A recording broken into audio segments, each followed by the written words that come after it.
असीम अनुकंपा है कि यज्ञ की यात्रा शने शने बढ़ रही है और हम इस यज्ञ के दूसरे मुकाम पर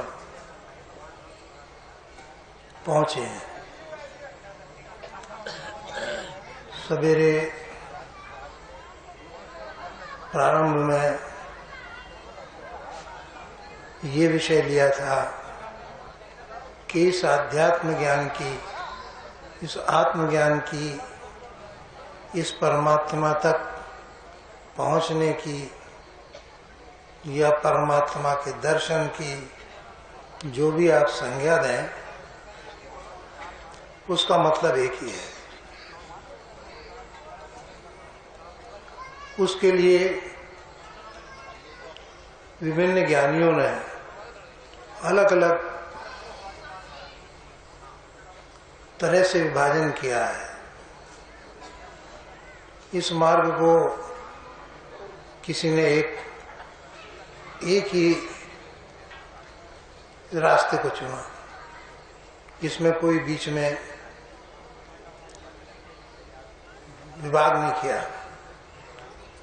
कहीं पर कुछ लोगों ने इसको 3 विभागों में बांटा, कुछ ने 5 में बांटा। हमारे गुरु महाराज ने इसे 5 कोशों में बांटा। पहला कोश सबसे बाहरी कोश, सबसे स्थूल कोश, ये भौतिक शरीर है जो दिखाई पड़ता है, ये कर्म करता है, इसमें इंद्रियां हैं, इंद्रियों के माध्यम से सारे कार्य संपन्न करता है, सुख भोगता है, दुख भोगता है और परम सत्ता को भी प्राप्त करता है। अब इनके कर्मों को जो ये करता है शरीर से, जो अपने धर्म का आचरण करता है, अपने कर्तव्य का आचरण करता है, उसको उन्होंने कहा कि कर्म योग है। कर्म योग का मतलब वो अपने कर्तव्य का, जो भी कर्तव्य है उसका पालन कर रहा है। महात्मा तुलसीदास ने एक चौपाई कही रामायण में। उन्होंने कहा कि कर्म प्रधान विश्व करी राका, जो जस करई सो तिस फल चाखा। ये विश्व, ये संसार कर्म प्रधान है। जो जैसा कर्म करता है वो वैसा उसका फल भुगतता है। अब आप गौर से सुने। तुलसी कहते हैं कि जो कर्म कर रहा है उसका फल भुगत रहा है। गीता में भगवान ने कहा कर्मणे वाधिकारस्ते मां फलेषु कदाचन। फल कर्म करने का तुझे अधिकार है, लेकिन फल मेरे अधिकार में। कितना फर्क आ गया बात में। फल उसका क्या दूंगा वो मेरे अधीन है, तेरे अधीन नहीं है। तेरे अधीन कर्म करना है, कर्म कर सकता है, कर्म कर।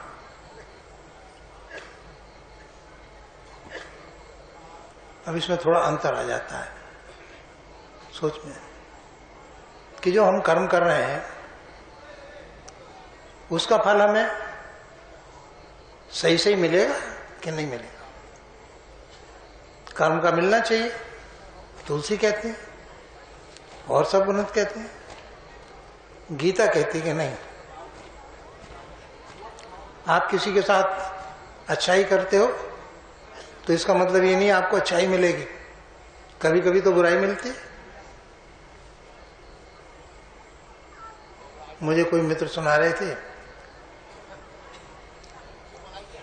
कि दो पक्ष थे, तारीख लगी हुई थी इलाहाबाद हाई कोर्ट में। एक पक्ष वाले ने दूसरे पक्ष वाले के किसी आदमी की हत्या कर दी। अब वहां तो बाहर का मसला था। उन्होंने चालाकी से क्या किया कि जल्दी से उसका अर्थी पर्थी तैयार कराई और 4 आदमी जो उनके साथ थे वो चल दिए। तो वहां तो शव यात्रा निकलती रहती है इलाहाबाद में, संगम है। अब दूसरे पक्ष वालों ने देखा कि तो ये लोग जा रहे हैं, वो भी आ गए। अब ये तो हट गए, उनको सुपुर्द कर दिया। वो कर दिया, वो अब चलने लगे। वो तो शव यात्रा में इसलिए सम्मिलित हुए कि पुण्य का काम है, शव यात्रा में सहयोग करने से बड़ा भारी पुण्य मिलता है। तो वो तो 4 जो थे वो लग गए और वो जो उनके भी मुखालिफ थे वो हट गए। आगे पुलिस ने रोका कि भाई कहाँ है, क्या बात है, कि किसका शव है, कौन है ये? बोले हमें पता नहीं। बोले ये कैसे हो सकता है, तुमने इसे मार दिया, तुम्हें पता कैसे नहीं, तुम ले जा रहे हो? पकड़े गए, बंद हो गए। तो कभी कभी पुण्य में भी पाप हो जाता है और कभी कोई पाप करता है तो उसे अच्छा फल मिलता है। ऐसा होता है ना, ऐसा होता है। जो बेईमानी कर रहा है फल रहा है, जो अपराध कर रहा है उसे। तो कर्म का फल कहाँ हुआ या हुआ?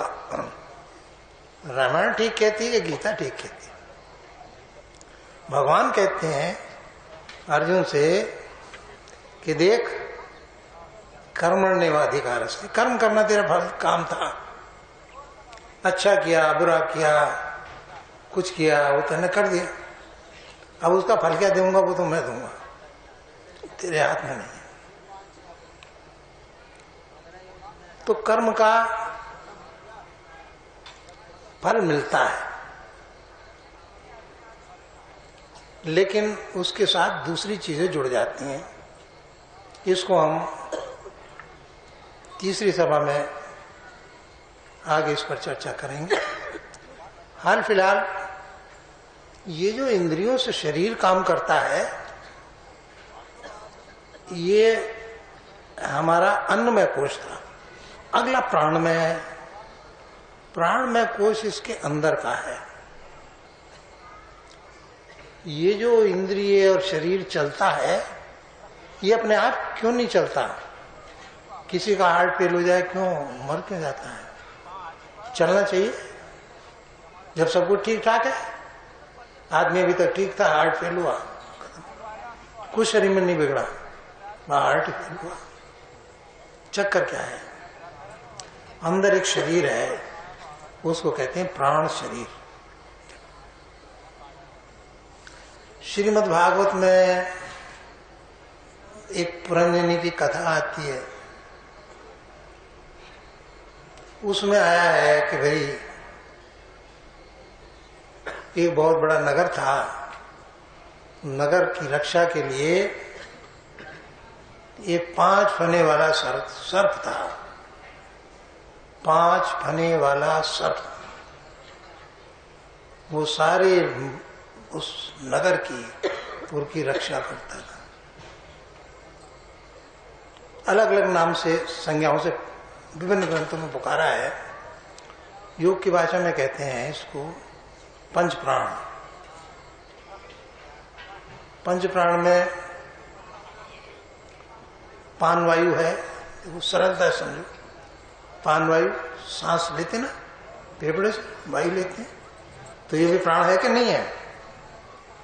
किसी का गला घोटते हो और वो मर जाता है, क्यों मरता है? सांस नहीं गया। सांस का मतलब प्राण है ना। अगर आप उसका सांस अवरुद्ध कर दोगे तभी तो मरा। इसका मतलब प्राण क्या हुआ? ये वायु हुई ना।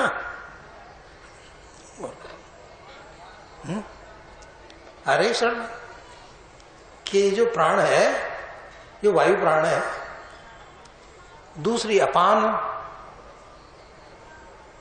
जो शरीर निकालता है, अगर वो भी बंद हो जाए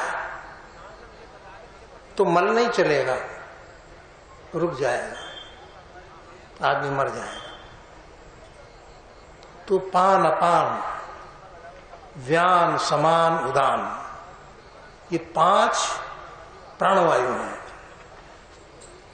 इन 5 प्राणवायु से ये शरीर चल रहा है। लेकिन ये वायु बनती कहां से है? देखो, ये वायु अंदर हम जो पदार्थ खा रहे हैं, जो हम भोजन ले रहे हैं, उन तत्वों से वाष्पीकृत होकर ही ये प्राणवायु बन रहे हैं, ये वायु बन रही है सारी, और ये शरीर को चला रही है। तो ये प्राण बन गया, उन सारा समूह, जिसको कहते हैं हम प्राण। प्राण हमारे यहाँ का प्राणमय कोश, क्योंकि अब मैं एक बीच में आपको उदाहरण दूं, उपनिषदों में कुछ ऐसा एक प्रसंग आया है, बड़ा सुंदर प्रसंग है। एक ये भृगु वंशी ब्राह्मणों में एक ऋषि हुए। उन्होंने पूछा कि महाराज, इस शरीर में कौन कौन से देवता निवास करते हैं और कौन सा सबसे शक्तिशाली देवता है? तो सारे तत्वों ने कहा, सारे इंद्रियों ने कहा कि हम सबसे शक्तिशाली हैं।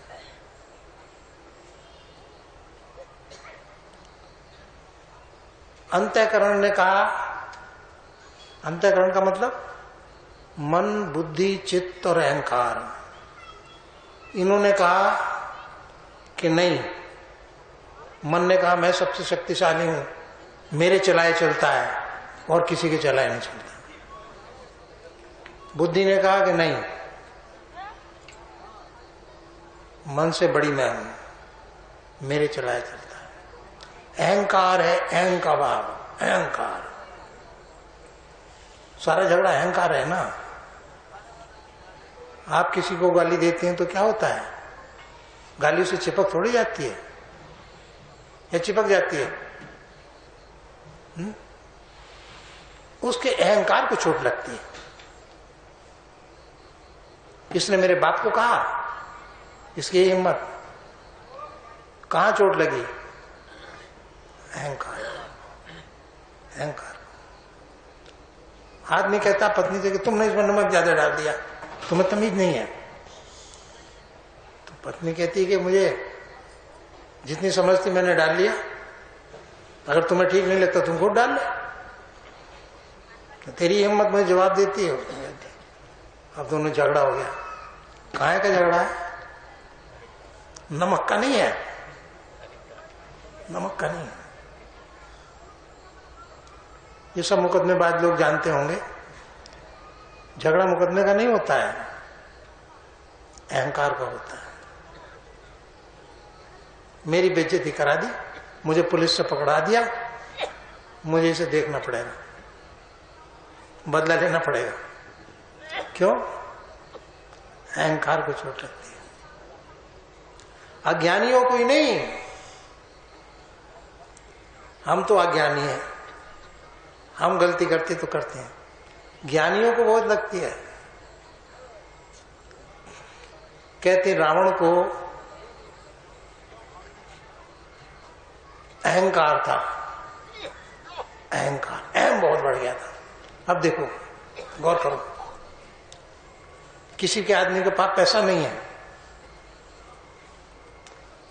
किसी पे दूसरे पे पैसा है, तो कहता है भाई हम क्या, हम तो छोटे आदमी है, बहुत बड़ा आदमी है।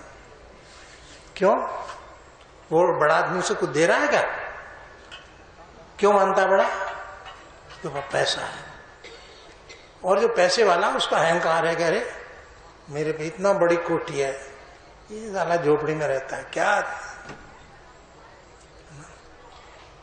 एक आदमी डीएम हो गया, कितना बड़ा अहंकार होगा आप कल्पना नहीं कर सकते। एक दरोगा होगा, कितना बड़ा अहंकार होगा आप नहीं अंदाज नहीं लगा सकते। जिस पद पर है उतना बड़ा अहंकार है, और पद बढ़ा तो अहंकार बढ़ा, अहंकार बढ़ा, है क्या नहीं? किसी के एक बेटा है, किसी के 4 बेटे हैं तंदुरुस्त। एक मित्र हैं, उनके 6 बेटे, 6, 5 और 1, 6, सब जवान है, सब तकड़े हैं। कोई मोहल्ले वाला उनसे झगड़ा नहीं करता, वो सब चिपट जाए एक साथ। इलेक्शन वाले भी पहले उनसे ही पूछने आवे, और वो जिसकी तरफदारी करते हैं सब उसके आमा मिलाते हैं। कई लोगों से बात होती है, पता वो क्या कहते हैं लोग? बोले साहब इनसे झगड़ा करना बिल्कुल बेकार है, ये तो साले सुनते ही नहीं, सबके सब डंडे ले लेगा आके पिट जा, कुछ नहीं जड़। उसे इसी बात का अहंकार है कि मेरे पास ताकत है। तो अहंकार किस चीज का हो? किसी पर विद्या का होता है, ज्ञानी को ज्ञान का होता है, पद वाले को पद का होता है, नेता को उस बात का होता है, राजा को उस बात का होता है। अहंकार तो सबको हो जाता है। और पति को उस बात का होता है कि मैं इसका पति हूं, है ना अहंकार। जिस वक्त औरंगजेब ने अपने बाप शाहजहां को कैद करा, औरंगजेब ने अपने बाप शाहजहां को कैद में डाल दिया, दिल्ली का आकर मुहासरा किया, घेर लिया, लड़ाई हुई, शाहजहां की फौज हारी, कब्जा कर लिया, दिल्ली का बादशाह औरंगजेब हो गया। हुकूमत की उसने, तो उसने अपने बाप से पूछा कि भाई, उसने उसको लाल किले में बंद कर दिया था एक जगह बुर्ज पर, वो इसलिए कि शाहजहां ने कहा कि मैं अपनी बेगम मुमताज महल से बहुत प्रेम करता था और करता हूं, तो मैंने उसका मकबरा बनाया है ताजमहल, मैं उसका दीदार करता हूं, रोज देखता हूं, तो मुझे ऐसी जगह रखा जाए कि जहां से उसको देख सकूं। तो उसने लाल किले की बुर्ज में उसको बंदी बना दिया। अब वो वहां पर रहता था बेचारा, कोई सुविधा तो राशि थी नहीं, एक बोरिया दे दिया, एक आध कंबल दे दिया, एक आध मिट्टी का बदना दे दिया, जो गुजर कर रहा था। तो शाहजहां ने एक प्रार्थना पत्र भेजा औरंगजेब के पास। क्या भेजा? कि मुझे कुछ काम चाहिए, खाली बैठता हूं, मन नहीं लगता, कोई मुझसे बात नहीं कर सकता, सिपाही बात नहीं कर सकते, और कोई इधर पक्षी तक आ नहीं सकता, मैं इकला हूं, क्या करूं? तो औरंगजेब ने कहा क्या करना चाहता है तू? अपने बाप से कहा क्या करेगा? उसने कहा मुझे कुछ बच्चे पढ़ाने का इजाजत दी जाए, कुछ बच्चे हों को मैं उन्हें पढ़ाऊंगा। तो पता है औरंगजेब ने क्या कहा? बोला कि हुकूमत की बू अब भी नहीं गई, क्योंकि मास्टर जो है वो बच्चों का वो होता है ना लीडर बड़ा, उन्हें पीट सकता है, मुर्गा बना सकता है। तो औरंगजेब ने कहा कि तेरा अब भी हुकूमत करने का वो नहीं गया। तो आदमी को अहंकार होता है। रावण को अहंकार हो गया, किस बात का? कि मैं दशानन हूं, चारों वेद 6 शास्त्र मुझे मुझसे विद्वान कोई नहीं है, मुझसे तपस्वी बड़ा कोई नहीं है, मुझसे बड़ा भक्त कोई नहीं है। राम की क्या औकात है? राम को कहां समझता था? अहंकार। तो वो अहंकार बोला, वहीं आ जाइए अपने स्थान पर। पांचों इंद्रियों ने कहा कि हम बड़े, मन ने कहा मैं तुम्हारा सर्वन हूं, मैं बड़ा, बुद्धि ने कहा मैं बड़ी, अहंकार ने कहा मैं बड़ा, और मन, बुद्धि और अहंकार मिलके बनाते हैं चित्त। कोई तुमसे अगर हाल पूछता है तो वो पूछेगा तुम्हारा चित्त शांत है भाई? तो होगे नहीं साहब अशांत। चित्त बनता है। तो 4 ये हो गए, 5 इंद्रिय हो गई, 9 हो गए। इसमें कौन बड़ा है? तो प्राण बोला, प्राण बोला कि सबसे बलवान मैं हूं। प्राण ने कहा कि मैं सबसे बलवान हूं। उसने कहा ठीक है, एक इंद्रिय आंख है, ये कहती है मैं बहुत बड़ी हूं, अगर मैं न रहूं तो आदमी कुछ देख नहीं सकता, कुछ उसको पता ही नहीं चलेगा, सूरज कहाँ है, चांद कहाँ है, पहाड़ कहाँ है, नदी कहाँ है, घर कहाँ है, दरवाजा कहाँ है, अंधा और बेकार हो जाएगा। तो सबसे बड़ी हुई ना। तो प्राण बोला कि नहीं, तू बड़ी नहीं है। उससे बाद कान आ गया, तो बाद नाक आ गई, जीभ आ गई, हाथ पैर आ गए, सब बारी बारी से आए। अब मन की बारी आई। प्राण ने कहा नहीं, तू भी बड़ा नहीं है। बुद्धि, उसने तू भी बड़ी नहीं है। अहंकार बोले तू भी बड़ा नहीं है। प्राण ने कहा बड़ा मैं हूं। क्यों? क्योंकि अगर मैं न रहूं तो तुम सब बेकार।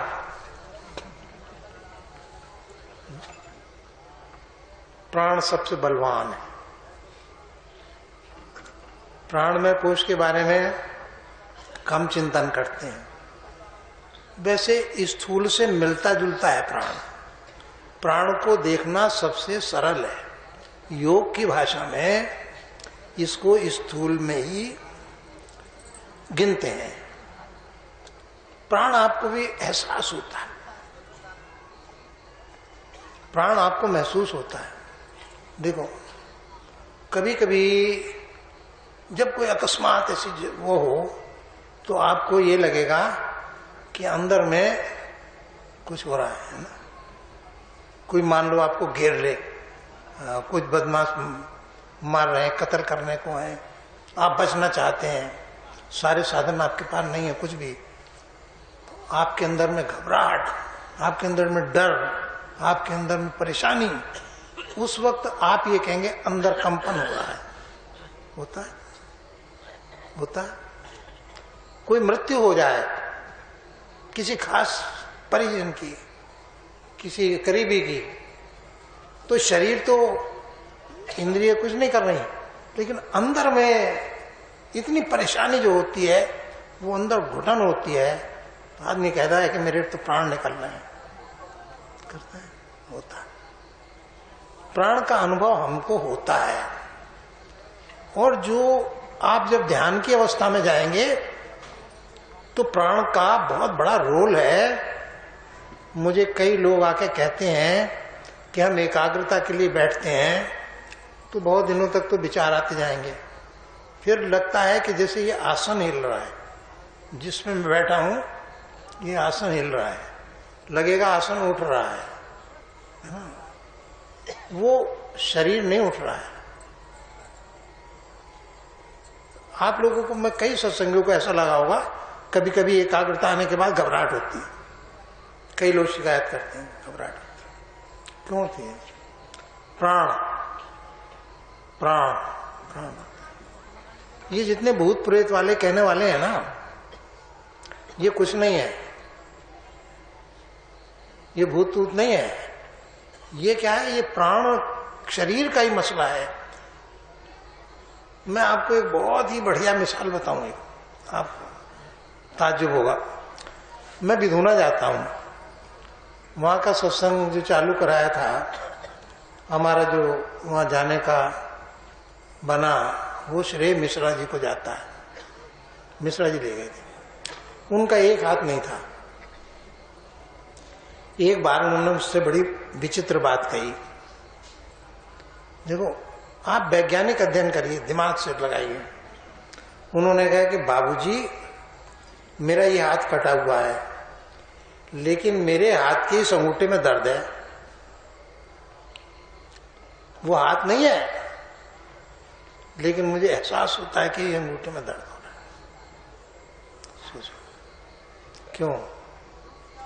इस हाथ का ही तो कट गया, स्थूल ही तो कट गया, लेकिन प्राण शरीर तो पूरा है। प्राण शरीर नहीं कटता, प्राण शरीर से सूक्ष्म हो जाता है। मुझसे खुद कहा मिश्रा जी ने, बल्कि मैंने उनके सामने भी ये प्रसंग कहा हुआ नहीं ये दोनों में। सवाल यह है कि प्राण शरीर इस शरीर की आकृति के समान ही व्याप्त रहता है, और कभी कभी तो जो ये सिद्ध महात्मा है उनकी गति प्राण में कोष तक होती है, वही प्राण को बाहर निकालते हैं और वही प्राण को कुछ तजुर्बे भी कर लेते हैं, काम भी कर लेते हैं। बहुत से लोग ये करते हैं कि हम वहाँ चले जाते हैं, वहाँ हो आते हैं, वहाँ की सैर कराते हैं। इस तरह की बहुत सारी घटनाएं कई योगियों के जीवन में मिलती हैं। मैंने भी एक दो पुस्तक देखी थी,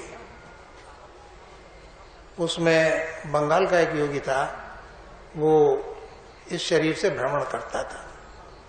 मैंने खुद कई लोगों को देखा है जो प्राण शरीर निकालते हैं, निकल जाता है।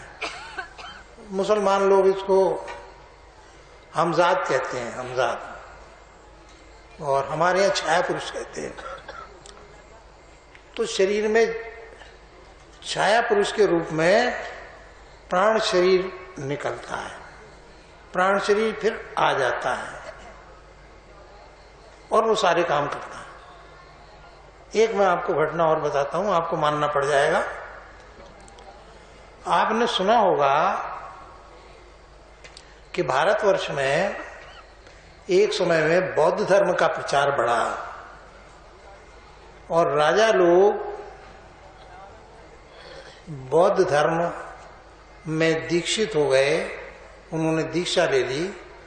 और जब राजा जिस धर्म को मानने लगता था, प्रजा वैसे मानने लगती। इसलिए भारतवर्ष में सम्राट अशोक भी बौद्ध हो गए, कनिष्क वगैरह है, सब बाद में परंपरा चली बौद्ध धर्म की। जब जगत गुरु शंकराचार्य आए तो उन्होंने कहा कि ये तो बड़ा दिक्कत हो गया, वैदिक धर्म समाप्त हो रहा है, बौद्ध धर्म दुनिया भर में फैल रहा है और वेदों को लोग भूल रहे हैं।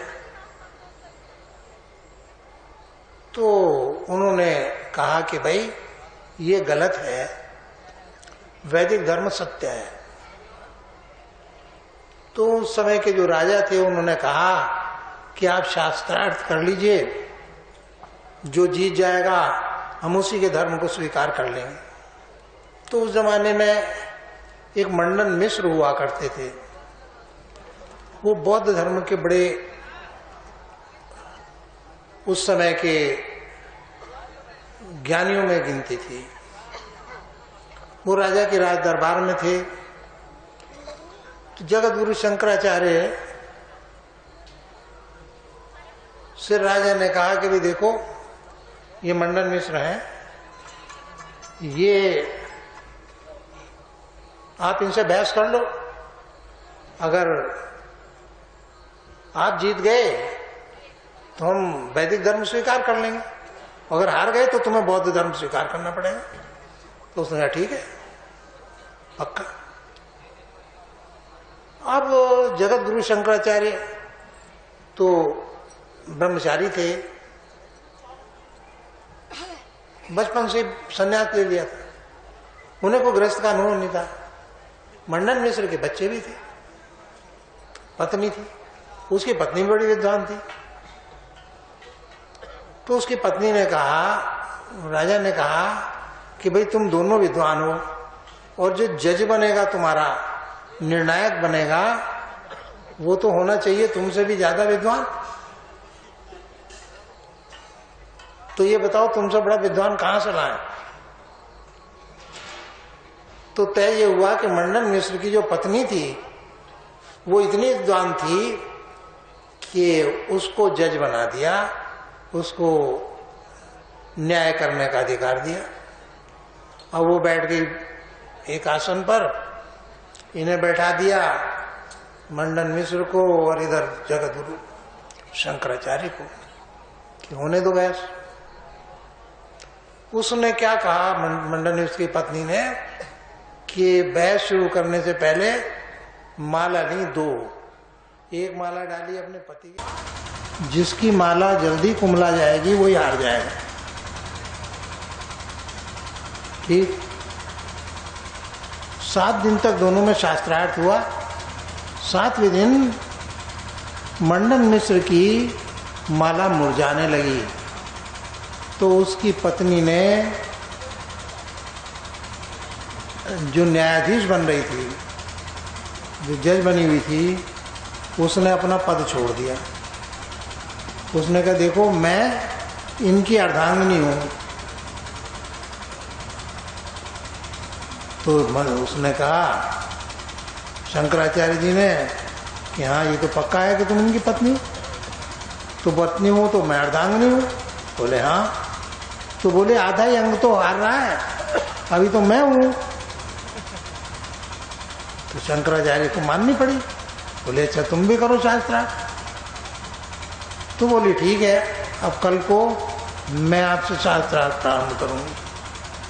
अगला दिन हुआ तो अब मंडन मिश्र तो हट गए, पत्नी बैठ गई, जज की सीट खाली।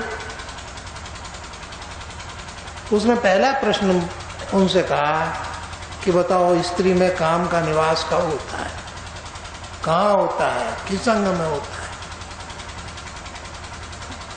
तो शंकराचार्य बोले कि माता जी मैं ब्रह्मचारी आदमी हूं, मुझे काम शास्त्र के बारे में पता नहीं, मुझे आप समय दें तो मैं आपको बताऊंगा।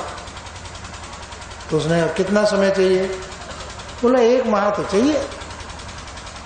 अरे भाई जब राजस्वला होगी कोई महिला उसके बाद से 1 महीने बाद तक का तो अनुभव करना पड़ेगा। ठीक है, तय हो गया। अब शंकराचार्य ने क्या किया कि अपना प्राण शरीर निकाला। मैं ऐतिहासिक बात बता रहा हूं, ये इतिहास कहता है, कथा नहीं है, इतिहास है। उन्होंने अपना प्राण शरीर निकाला और एक स्थान पर शरीर को छोड़ दिया और कहा अपने शिष्यों से कि तुम इसको ऐसे ही रखे रहने देना, जब इसमें स्फुरण हो तो मैं फिर जीवित होके और इस शरीर में आ जाऊंगा।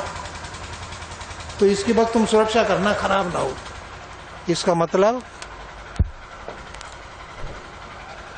मतलब कि प्राण शरीर के निकलने के बाद भी शरीर सड़ता नहीं है। क्यों? क्योंकि उसमें आत्मा विद्यमान रहता है।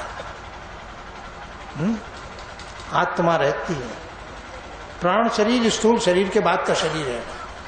5 कोशों में दूसरा कोश है प्राण। तो प्राण शरीर का सारा चमत्कार है। जितने भी ये सिद्ध हैं, सिद्धि करते हैं, किसी देवता की करते हैं, ये प्राण शरीर के ही माध्यम से होती है। जितना चमत्कार करता है शरीर के बाहर। मुझे एक सज्जन बता रहे थे कि उसको प्रेत बाधा थी, तो वो छत पे से नीचे गिरा, कीचड़ में गिरा, कीचड़ से उठा तो उसके शरीर पर कहीं भी कोई कीचड़ का दाग नहीं। वैसे क्या कारण था? वो प्रेत नहीं होता है, वो उसकी प्राण शरीर होता है। हमारे वहाँ नौगांव के पास एक गांव है, क्या नाम है उसका, से है क्या है? उस एक जाट परिवार में था।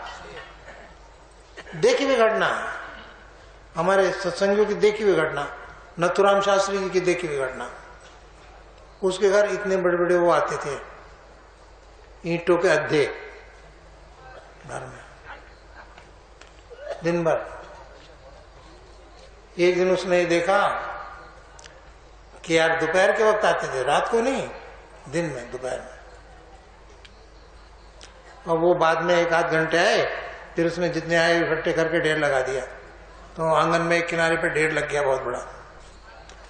अब जितने भी वहां जाट परिवार के लोग थे वो रोज उसको देखते थे खूब अच्छी तरह से। बल्कि पंडित हमारे रामपाल शर्मा जी का भी वहां था, उन्होंने भी देखा है संभवतः उसको। नथुराम शास्त्री और रामपाल शर्मा, ये नवादे वाले, इन दोनों को उसका ज्ञान था माना। ये उन दिनों बात मेरे सामने आई थी। तो अब वो लड़के इकट्ठे हो जाते थे दोपहर को, और सब चारों तरफ जितने जवान लड़के थे कि जब आएगा ढेला तो हम देखेंगे। अब वो आते थे तो ये कहीं से दिखाई नहीं पड़ता था, दूर दूर तक कवर कर लिया सारे घरों को, गिरते थे। एक दिन उसने क्या देखा कि एक आदमी आया, तो आदमी वरांडे के पास में एक कोठरी थी, तो उस कोठरी में गया। अब उसने जल्दी से, चौधरी ने उसका वो बंद कर दिया, कुंदा। अब वो आगे बोला कि आज बंद कर दिया, आज पकड़ लिया, इस कोठरी में है, तो क्या करें? तो दूध मतने की वो मथनी को चलाने के लिए छेद कर लें, वो किवाड़ में एक छेद हो रहा था, तो उसमें उन्होंने बंदूक रखा, बैरल लगा के वहां पे फायर करे कहीं कि बोला अब मर जाएगा, अब नहीं बच सकता। लेकिन अंदर से कोई आवाज नहीं हुई। अब तो भीड़ लग गई बहुत, तो लोगों ने क्या ऐसे काम नहीं चलने का, इसकी छत काट लो। उसकी कड़ियों का मकान था, छत काट ली, छत काट के बड़े फायर वायर करे, तो कोई निकला नहीं। अब अंदर जब खोल के किवाड़ देखा तो ताज्जुब की ये बात थी कि लड़की के जेवर रखे थे एक संदूक में, वो संदूक खुला पड़ा है और उसका जेवर गायब। आदमी कोई नहीं। अब भाई कैसे हो, जिले आने फिर अब उन्होंने तांत्रिकों को बुलाना शुरू करा। तो किसी तांत्रिक ने उसको ठीक करा, उसने गड्ढा खुदवाया, उसमें कुछ तांत्रिक क्रियाएं करी, और बहरहाल वो तब से नहीं आया, उसने बंद करा दी। एक उनने घड़े में कुछ करके उसे उल्टा करके रखाया, और फिर इन लोगों से कहा कि तुम इस घड़े को उठाओ, तो इनसे उठा नहीं, उन्होंने बंद करा दिया था। तो कहते हैं वो बंद हो गया। तो ये प्राण शरीर है, प्राण शरीर है। बहुत लोगों को तुमने ये देखा होगा, आपकी घटना भी सुनी होगी, मैं आपको बहुत सारी मिसाल दे रहा हूँ प्राण शरीर की, कि आदमी मरने के बाद जी जा कुछ दिन, कोई घंटे 2 घंटे 4 घंटे बाद में पढ़ते होंगे आप, कई जगह लेख आते हैं कि उसके प्राण मर गए, प्राण निकल गया, तो 2-4 घंटे बाद वो जब अर्थी उर्थी पर रख लिया तो उठ गया। पढ़ी ना ऐसी घटनाएं। क्या होता है, आत्मा नहीं निकलती, प्राण शरीर निकलता है। और हम क्या करते हैं कि बहुत बार उसकी ऐसी दाह क्रिया कर देते हैं जल्दी पूर्ति में, तो उसकी ये तो नब नाड़ी तो सब बंद हो जाएगी, प्राण नहीं निकलेगा। लेकिन आत्मा तो विद्यमान है। इसलिए हम लोगों में क्या परंपरा है कि दाह क्रिया के समय कपाल क्रिया कराते हैं। वो ज्येष्ठ पुत्र अग्नि देता है, फिर जो कपाल की खोपड़ी है उसको तोड़ता है, ताकि एक प्राण का कोई अंश अंदर न रह जाए। तो मेरा कहने का तात्पर्य है कि जितना भी कर्म होता है उस कर्म में सिर्फ इंद्रियों का हाथ नहीं होता है। अब एक उसमें और जुड़ गया कि प्राण शरीर का भी उसमें हाथ होता है ना? हमारे पास बहुत लोग आते हैं, कई महिलाएं आती हैं, कहते हैं कि हमें हवा हो गई ऊपर की, बहुत दाम है ऐसे। हमारे पास तो एक ही राम नाम की बूटी है, वो है गुरु महाराज का। उन्होंने कहा कि भाई गुरु महाराज कृपा करेंगे, लिया तो देखा ठीक हो जाता है। क्यों? ये नहीं कि अलर्ट अप ठीक हो गया, कारण है। कारण ये है कि उसका प्राण शरीर का प्रभाव था। अगर प्राण शरीर से ऊपर का कोई और मजबूत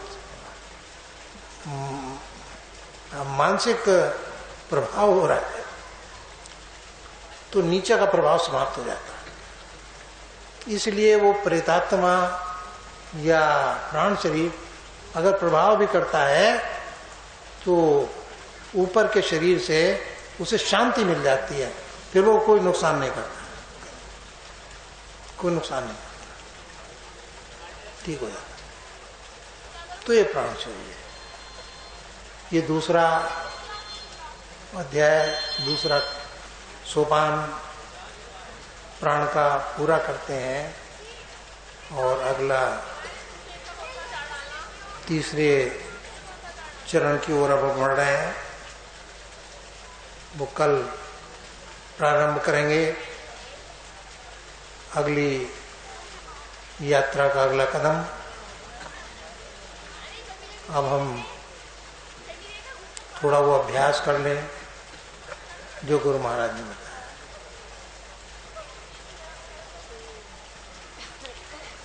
असल में ये हमारी जो ध्यान की क्रिया है ये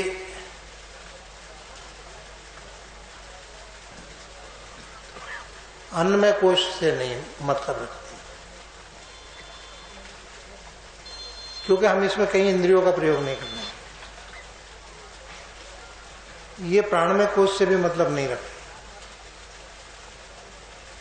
उसको भी छोड़ना है।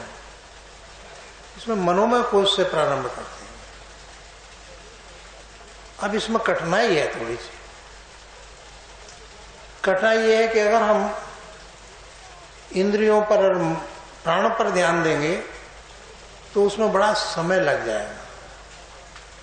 आप ये देखें, ये लोग सिद्धि करते हैं थोड़ी थोड़ी, कोई हनुमान जी की, कोई किसी की, कोई किसी की, तो कितना समय लगाते हैं और फिर भी पूर्णता को प्राप्त नहीं होते। कोई पागल हो जाता है, कोई कुछ हो जाता है। तो ये समय व्यर्थ चला जाएगा। जीवन बहुत कीमती है, इसका सदुपयोग होना चाहिए। तो गुरु महाराज ने कहा कि मन से शुरू कर दो। मन इनसे ऊपर है, मन और सूक्ष्म है, तीसरे नंबर का गिलाफ है मन। तो मन से क्या करते हैं कि हम मन में ये जो विचार उठ रहे हैं इन विचारों को रोकते हैं, प्रत्याहार करते हैं। मन तो विचारों का पुंज है, तो उस मन को अगर हम किसी तरह रोक लें तो नीचे की हमें यात्रा नहीं करना पड़ेगी, मन से प्रारंभ हो जाएगा। वेदों की भाषा में हम इसको कहते हैं उपासना। उपासना का मतलब उपासन। आप अपने इष्ट को जिस रूप में भी देख रहे हैं वो आप देखते हैं कि वो सामने है, आप बैठे हैं, उपासन है। इष्ट बैठे हैं, इष्ट मौजूद है, परमात्मा मौजूद है, सब जगह है। आप जिस रूप में मान रहे हैं, अरे जो शिव को मानता वो भी तो परमात्मा को मानता है, जो विष्णु को मानता वो ही परमात्मा को मानता है, राम को मानता वो ही परमात्मा को मानता है। मानता तो परमात्मा को ही है, किसी रूप में माने उस शक्ति को ही मानता है। तभी तो वो कहता है कि भाई यही परमात्मा है। तो आप ये मानते हैं अपना इष्ट, मेरा इष्ट परमात्मा। वह परमात्मा इसलिए है कि उसके अंदर आत्मा है, वो परमात्मा का अंश है, वो सामने आपके है। तो ये सोचो कि वो परमात्मा स्वरूप मेरा गुरु मेरे सामने है और उससे एक प्रकाश मेरे हृदय में आ रहा है। कुछ देर में प्रकाश भी गायब हो जाएगा, प्रकाश भी रहने वाला नहीं है। ये सिर्फ मन को साधने के लिए है।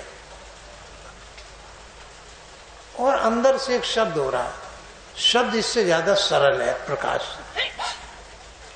शब्द सरल है, तो आप सरल शब्द पर भी ध्यान देंगे। और शब्द है ओ, ओ, ओ। इसे सुनिए, अंदर से सुनिए, कहिए मत। वाणी का प्रयोग नहीं कर रहे हैं, इंद्रियों का प्रयोग नहीं कर रहे हैं, प्राण का प्रयोग नहीं कर रहे हैं, मन का प्रयोग कर। और मन के प्रयोग से अब यात्रा नीचे को चलेगी। मन के साथ साथ प्राण भी साथ देगा, फिर इंद्रिय भी शिथिल हो जाएंगे, काम नहीं करेंगे। तो आप ये अभ्यास करें। 2 प्रार्थना होंगी, प्रार्थना सुनते रहें और ये सोचें कि हम अपने इष्ट के सामने कह रहे हैं। और ये अभ्यास जब यहाँ से मने हो तो बंद कर दीजिए, फिर सभा का उत्तरार्ध होगा। प्रार्थना।